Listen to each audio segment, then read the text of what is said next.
పెసరావకాయ చేద్దామా? ఇన్స్టాగ్రామ్ లో కనిపించిన ప్రతి రెసిపీ నేను ట్రై చేస్తున్నాను. అందులోది ఈ పెసరావకాయ. నార్మల్ ఆవకాయ కానీ పెసరపప్పుతో చేశారనమాట. ఆ పౌడర్ చేసేసి పెసరపప్పుని ఫ్రై చేయాలి. ఫస్ట్ ఆఫ్ ఆల్ మెజర్మెంట్స్ అంతా నేను కింద డిస్క్రిప్షన్ లో ఇచ్చేస్తాను, చూసేసేయండి. నిన్న ఒక ఇండియన్ స్టోర్కి వెళ్ళి అక్కడ ఈ పచ్చిమంగు కనిపించింది. ఇంకా ఓకే పప్పు అలా ఏమన్నా చేద్దామని చెప్పి తీసుకొని వచ్చాను. అదే టైంకి నాకు ఇన్స్టాలో ఆ పెసరావకాయ వీడియో కనిపించింది.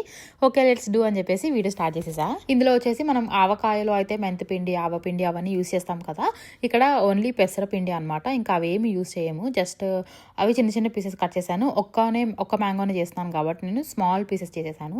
ఇంకా పెసరపప్పు ఉంటాయి కదా, అవన్నీ ఫ్రై చేసి పౌడర్ చేసేసుకోవాలి. ఇంకా తర్వాత అన్నీ కలిపి మిక్స్ చేయడమే. Oil, salt, turmeric, chilli powder, ఆ పెసరపప్పు పౌడర్ ఉంటుంది కదా అది, ఇంకా ఈ మ్యాంగో ముక్కలు ఉంటాయి కదా అవి అన్నీ కలిపి మిక్స్ చేసేసి 3 days పెట్టాలన్నమాట పక్కన. 3 days తర్వాత మళ్ళీ మిక్స్ చేసి ఆ రోజు ట్రై చేస్తే బాగుంటుందంట. ఈ రెసిపీ నేను బ్రహ్మి భోజన్ అని ఇన్స్టా పేజ్లో చూశాను. ఇంకా ఆ మెజర్మెంట్స్ ఉంటాయి కదా అవన్నీ నేను స్క్రీన్ షాట్ తీసుకున్నాను. వాళ్ళు చెప్పినవి యాస్టీస్ వేయలేదు, కొంచెం ఆయిల్ నాకు తక్కువనే పట్టింది. వాళ్ళు మ్యాంగో పీసెస్కి ఆయిల్కి వచ్చేసి 1:2 రేషియో చెప్పారు, కానీ 2 అయితే నాకు ఎక్కువ అయితే అనిపించింది.